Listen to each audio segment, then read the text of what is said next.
नमस्कार दर्शकों, जेके news break में आप सबका स्वागत है जी।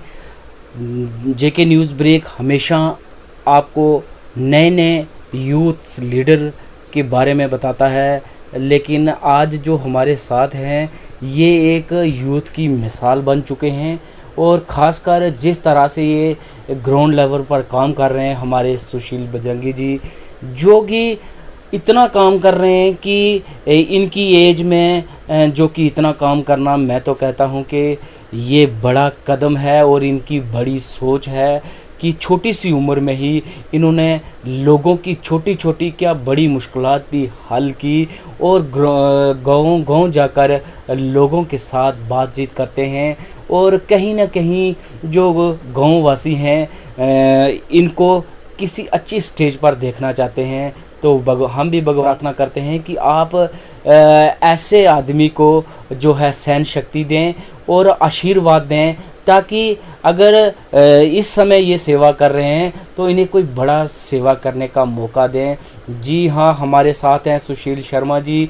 आज हम इन पे बात करेंगे क्योंकि ये गांव पंचायत लेवल तक जाकर देख चुके हैं कि डेवलपमेंट किस प्रकार की हुई है, और हमारे चैनल के माध्यम से ये बताएंगे कि डेवलपमेंट किस तरह से हो रही है, कहाँ रुकी है, किसका सहयोग कितना है और कौन सा ऑफिसर जो है इस डेवलपमेंट को करके गया करने जा रहा है और किस हद तक पहुंचा है। हमारे साथ हैं सुशील शर्मा जी। ये सुशील शर्मा जी बताइए। सुशील शर्मा जी, पहले तो हम अपने चैनल के माध्यम से आपका स्वागत करते रहा से डेवलपमेंट अगर राजौरी की बात की जाए। धन्यवाद जेके जो न्यूज़ ब्रेक का मैं करना चाहूँगा। मैं ये चीज़ कहना चाहूँगा कि मैं आज हमें 5 महीने तकरीबन हो चुके हैं ग्राउंड वर्क जो हमारा चल रहा है इस कोरोना के दौरान, लॉकडाउन के दौरान। और हम हर जगह, हर गांव, हर पंचायत, हर इलाके में हमारा जाना हुआ है वहाँ पे अपनी टीम के साथ। और हमने इतने लोग परेशान देखे हैं और लोगों की ग्रीवनेस हमने जब सुनी तो हमें भी कहीं ना कहीं हमारी आंखें भी नम हो गई। इतनी परेशानी, इतनी प्रॉब्लम कि हम आपको क्या बताएं राकेश जी, कि वहाँ पे हम ऐसे लोगों के घरों में गए हैं और लोगों के घरों में अभी तक वहाँ लाइट का जो साधन मैं कहता हूँ वो अभी तक नहीं पहुँच पाया। पानी जो है वो चश्मे पे लेने जाते हैं, वो कम से कम 4-5 किलोमीटर चल के वो चश्मे से पानी लाते हैं। पानी की सुविधा भी इन लोगों में नहीं है। कम से कम हमारी सरकार को, हमारी एडमिनिस्ट्रेशन, हमारे डीसी साहब को इतना तो होना चाहिए, कम से कम वहाँ पे एक बोर किया जाए उन लोगों के लिए, ताकि जो गांव के 10-20 घर हैं वो कवर हो सकें। लेकिन इनके लिए किसी ने आज तक नहीं सोचा। और जो लोग हैं सिर्फ और सिर्फ वोट के टाइम जो लीडर लोग हैं वहाँ पहुँच जाते हैं वोट बटोरने के लिए, और उसके बाद वो लोगों को भूल जाते हैं, लोगों के बीच जाते ही नहीं। आम जनता जो है, आम जनता जो हम कहेंगे, आम जनता जो है वो काफ़ी दुखी है और वो अपनी फरियाद जो है वो किसके आगे करेगी। उनको एक वोट बैंक की तरह यूज़ किया जाता है। लोग हमारे जो हैं, आप जानते हैं, पंचायत लेवल तक गए हैं आप, बड़े बड़े दूर तक पहाड़ी पर गए हैं आप। लोग कितने भोले भाले हैं, लोग कितनी चिपड़ी चुपड़ी बातों में आ जाते हैं और अपनी वोट जो है उसको कास्ट कर देते हैं बिना सोचे हुए। तो बाद में वो पछताते हैं, लेकिन उनके कार्य होते नहीं हैं। कुछ लोग बड़े बड़े वादे करके चले जाते हैं, लेकिन बाद में वो वादे पूरे नहीं होते। तो गरीब लोग कहीं ना कहीं जो है वो गरीबी से और नीचे की ओर जा रहा है। हाँ, बिल्कुल, मैं आपको इस चीज़ का आंसर देता हूँ। लोगों ने वोट करा है मोदी जी को देख के, ना कि इन लोगों को। अगर हम बात करेंगे, आम जनता के बीच जाते हैं, हम उनको पूछते हैं कि हमारा जो है एमपी कौन है। लोगों को एमपी तक नहीं पता कि हमारा एमपी कौन है। हम लोगों को पूछते हैं कि हमारा एमएलए कौन है। लोगों को इतना नहीं पता कि हमारा एमएलए कौन है। हाँ, उनको पूछते हैं कि आपने वोट किसको दिया। लोग एक ही बात बोलते हैं कि हमने वोट सिर्फ दिया है मोदी जी को। लेकिन मोदी जी अकेले क्या करेंगे? मोदी जी जो हैं वो तो ऊपर से काम करते हैं, वो तो बोलते हैं कि ये काम करो। नीचे जब फंडिंग आती है, नीचे जब पैसा आता है वो पैसा कहाँ चला जाता है। अब तो मोदी जी उन लोगों का तो हिसाब पूछोगे नहीं कि मैंने इतना पैसा, इतनी फंडिंग भेजी थी, सेंट्रल गवर्नमेंट ने इतनी फंडिंग भेजी थी एमएलए को, सरपंच को, पंचिस को, सबको, एडमिनिस्ट्रेशन को, और वो लोगों तक नहीं पहुंचती तो वो पैसा कहाँ जाता है। अगर वो लोगों तक पहुँचे तो मैं इतना कॉन्फिडेंसली मैं कह सकता हूँ, आप लोगों को पता है कि राजौरी जो है फर्स्ट ए क्लास सिटी बन जाए। राजौरी के जो गांव हैं, गांव नहीं रहे, गांव जो है वो भी सिटी बन जाए, और लोग जो हैं, लोगों को जो दिक्कत, जो परेशानी आ रही है, लोगों को दिक्कत परेशानी भी ना आए, इतना मैं आपको कहता हूँ। तो जिस तरह से आपने ये सत्य कथन कहा कि अगर गरीब लोगों को पूछा जाए कि आपके एमएलए, अगर आपके लीडर कौन हैं, तो वो एक ही बात कहते हैं कि हमने मोदी जी को वोट किया है। तो मोदी जी तो काम कर रहे हैं, लेकिन हमारे आगे जो वर्कर हैं उनको भी पूरी तरह से काम करना चाहिए ताकि लोगों का विश्वास जो टूटे ना। हाँ मारिया सुशील जी, आपने घर घर जाकर पंखे बांटे, घर घर जाकर मशीनें बांटी, और घर घर जाकर आपने केजी के हिसाब से नहीं, क्विंटलों के हिसाब से आपने राशन बांटा, और वो राशन कहीं ना कहीं किसी को पता चलता है, लेकिन हमारे कैमरा के माध्यम से और हमारी न्यूज़ों के माध्यम से आपने देखा होगा, सिर्फ छोटे से लिफाफे में 10-15 लोगों को छोटे छोटे लिफाफे पकड़ाकर बड़ी बड़ी तस्वीरें खिंचाना, क्या वो आपको मन को कहीं ठेस पहुंचाती है?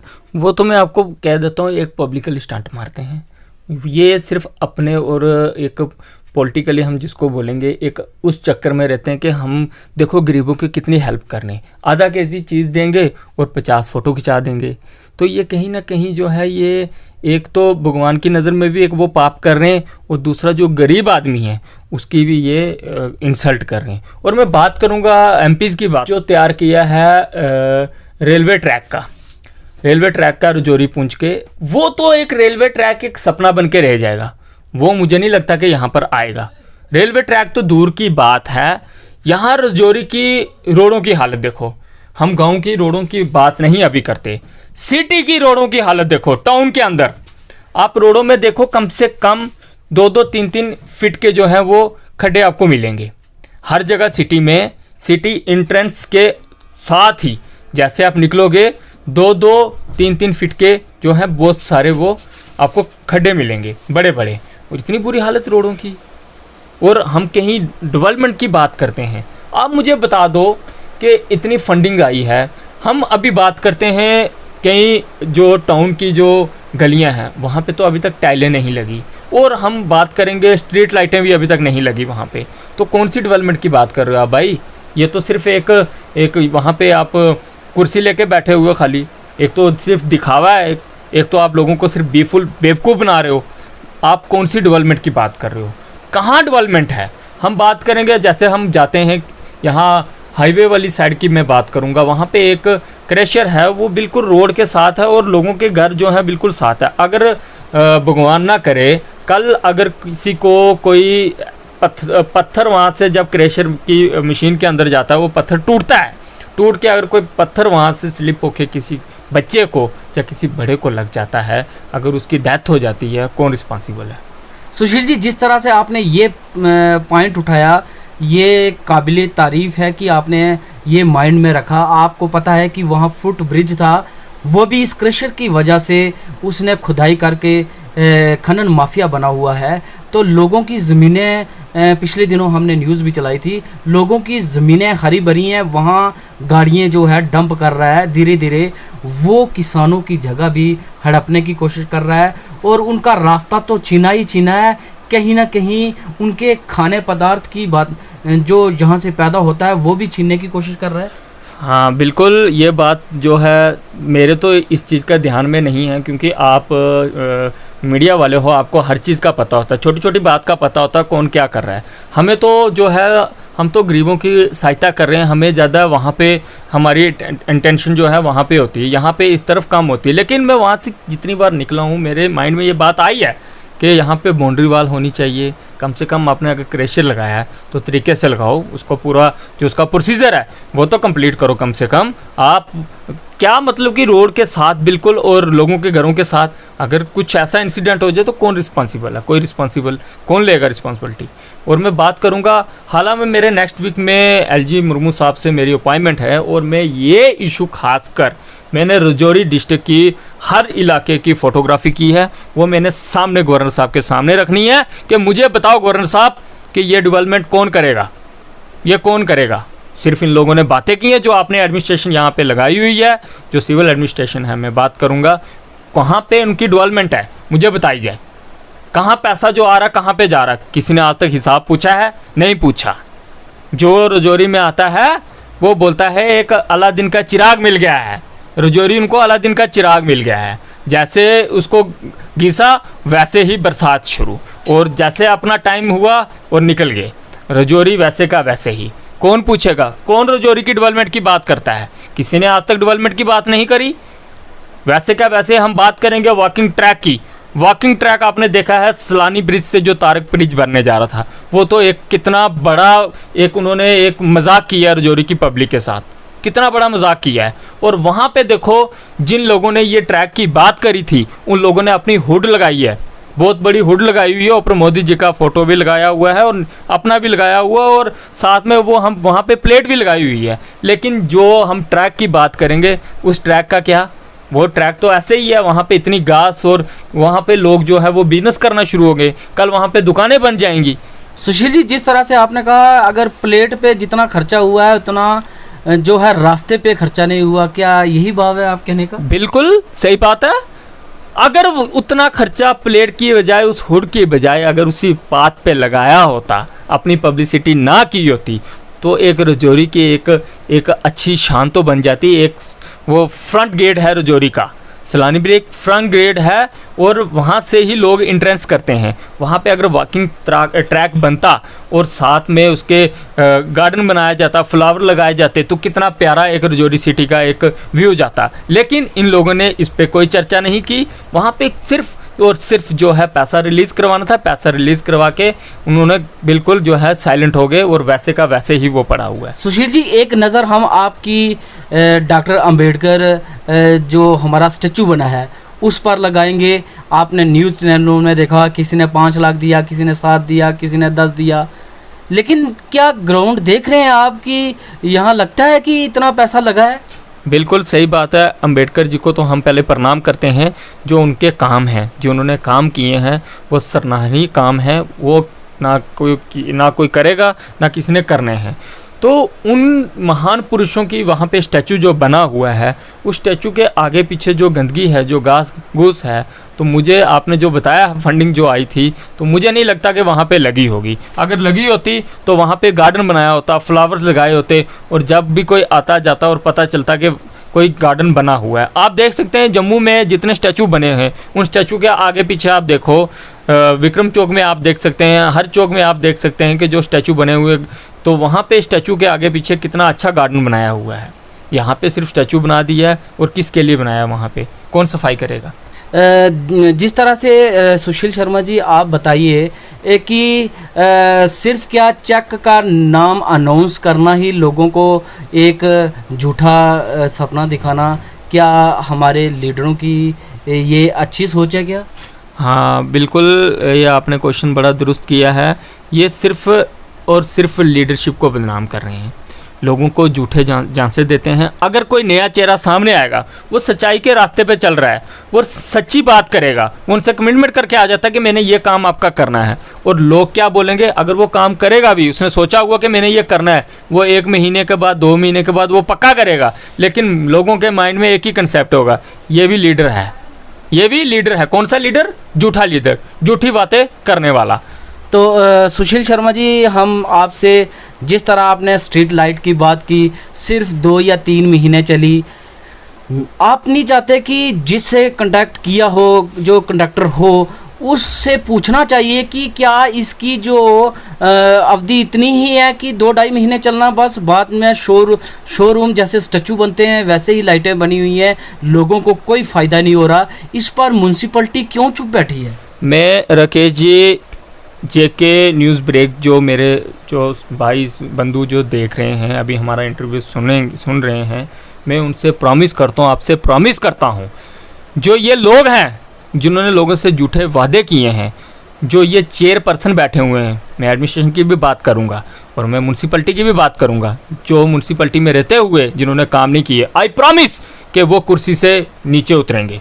आई प्रॉमिस, मैं प्रॉमिस कर रहा हूँ जनता से और आपसे प्रॉमिस कर रहा हूँ कि वो कुर्सी से बड़ी जल्दी नीचे उतरेंगे। अगर वो कुर्सी से नीचे नहीं उतरेंगे, मैं लीडरशिप छोड़ दूंगा। सुशील जी, आखिरी में एक सवाल आपसे पूछेंगे। गुज्जर मंडी वीआईपी लोग आते जाते हैं, वहाँ जो है बात की जाए तो वहाँ हमारे जो शहीद हुए हैं उनका एक स्टैचू बना हुआ है, नाम लिखा हुआ है, तो टाइलें वगैरह डाली थी, लेकिन आज देखा जाए तो उसमें इतनी घास है कि आप अगर अंदर जाओगे दिखोगे नहीं। तो म्यूनसिपलिटी क्या उसको साफ़ नहीं कर सकती है क्या? हाँ, बिल्कुल सही बात बोली। जो वो मेमोरियल बना हुआ है जो शहीदों का, वहाँ पे तो हम पहले उनको नमन करते हैं और वहाँ पे इतनी बुरी हालत है कि मैं क्या बताऊँ। वहाँ से आते जाते लोगों को खुद पता होना चाहिए, लोग देखते हैं वहाँ पे, लोगों का इनिशिएटिव बनता है, लोगों का ये बनता है कि लोग बोले कि ये एक मेमोरियल है, हमारे जो शहीद बंधु हमारे वहाँ पे जिनका मेमोरियल बना हुआ है, और वहाँ पे इतनी गंदगी, अगर टाइलें लगी हैं, सब कुछ लगी हैं, अब खाली एक तिरंगा पकड़ने से या फोटो खिंचाने से आप देशभक्त तो हो नहीं जाओगे। देश को संभालना भी तो है। देश को कौन संभालेगा? देश की जो प्रॉपर्टी है वो किसकी है? वो हम लोगों की है। हम लोगों का फ़र्ज बनता है उसको संभालना। खाली तिरंगा झंडा पकड़ के फेसबुक में फ़ोटो डाल के कि हम देश के लिए देखो कितना काम कर रहे हैं। म्यूनसिपलिटी के चेयरमैन आरिफ जट जी हैं, आपको पता है जब से वो आए हैं, तो जब भी हमारे सूत्रों के अनुसार उनसे बात की जाए तो वो कहते हैं कि कुछ लोग ऐसे लगे हुए हैं जो सिर्फ कागज़ों में हैं और घर में बैठे हुए हैं, मेरे पास वर्करों की कमी है। क्या ऐसे जो लोग हैं जो घर में बैठकर म्यूनसिपलिटी के कर्मचारी बने हुए हैं और अपना बिजनेस कर रहे हैं, तो उन लोगों पर एडमिनिस्ट्रेशन का किस तरह से शिकंजा होना चाहिए? बिल्कुल सही बात बोली। एडमिनिस्ट्रेशन का शिकंजा उनके ऊपर सख्त से सख्त जो होता है वो होना चाहिए। वो उनको इंक्वायरी करानी चाहिए कि कितने लोग जो हैं वो म्यूनसिपलिटी में वर्कर हैं जो घर में बैठे हुए हैं, जो फ्री ऑफ कास्ट गवर्नमेंट की सैलरी खा रहे हैं और काम वो एक पैसे का नहीं कर रहे। और वो मेरे भी एक कान में बात उड़ती आई है, वो वीआईपीस जो घर के हैं, हम बात करेंगे कहीं जो मंत्रीज ले चुके हैं उनके भी घर की फैमिली के लोग भी वहाँ पे म्यूनसिपल में काम कर रहे हैं और वो फ्री ऑफ कास्ट सैलरी खा रहे हैं। इसकी इंक्वायरी बैठनी चाहिए कि कितने म्यूनसिपल के वर्कर हैं, कितने आते हैं और कितने काम कर रहे हैं। जो नहीं काम करता उसको घर में बिठाओ, उसको डिसमिस किया जाए फ्रॉम नौकरी से। क्यों वो फ्री ऑफ कास्ट देश का पैसा खा रही है? ये बातें भी मैं और जल्दी से जल्दी गवर्नर साहब से करूँगा। जिस तरह से आरिफ जट जी म्यूनसिपलिटी में कहीं ना कहीं पॉलिटिशियन का दबाव से काम कर रहे हैं, ये जो बातें सामने आ रही हैं, क्या आप मानते हो कि कहीं ना कहीं पॉलिटिशियन का दबाव है? मैं तो ये बात कहना चाहूँगा कि पॉलिटिशियन का दबाव हो, अगर आदमी हॉनेस्ट है, आदमी डिज़र्व करता है, तो पॉलिटिशियन क्या है? अगर आपको देशभक्ति है आपके सीने में, तो आपका जिस मर्जी जो आपको दबाव डाले, जो बात जो सही है वो सही है, जो गलत है वो गलत है, जो सही काम करना है वो करना है, जो गलत है उसको मत करो। दबाव वाली प्रेशराइज वाले होने वाली कोई बात ही नहीं है, चाहे अपनी जान पे क्यों ना आ जाए। अगर मैं चेयर पे बैठा हूँ, अगर मेरे को कोई प्रेशराइज करेगा, मुझे पता है कि ये काम लीगल है तो ये काम करना है तो वो करना है, जो इनलीगल है मैं कभी नहीं करूँगा। क्यों? ऐसा क्यों? देशभक्ति नहीं है क्या आपके सीने में? ऐसा क्यों हो रहा है? हमारे साथ थे सुशील शर्मा जी, जिन्होंने हमारे साथ बातें की और लोगों तक बातें पहुंचेंगी, क्योंकि लोग इनके जो है फ़ैन हो चुके हैं, क्योंकि ये ग्राउंड लेवल पर और यूथ के साथ चलने वाले रास्ते पर यूथ को ला रहे हैं और ख़ासकर जो भटके हुए लोग हैं उनको सही बता रहे हैं कि आ जाता है, आप अपना वोट कास्टली वोट है, इसे मत और मत का दान कैसे बोलते हैं, मत हो तो दान करो, मत से दान करो। जी हाँ, सुशील शर्मा हमारे साथ जुड़े रहे और ख़ासकर उन्होंने अंदरोला क्रशर की बात भी की। उन्होंने कहा मैं एलजी गवर्नर साहब से मिलने जा रहा हूँ, अपॉइंटमेंट है भी, ये बड़ी बात है, हमारे साथ वो मिलेंगे, जो गवर्नर साहब से मिलेंगे तो ये बातें रखेंगे, तो कहीं ना कहीं ये बातें जो है रंग लाएंगी। राकेश शर्मा, जेके न्यूज़ ब्रेक, राजौरी।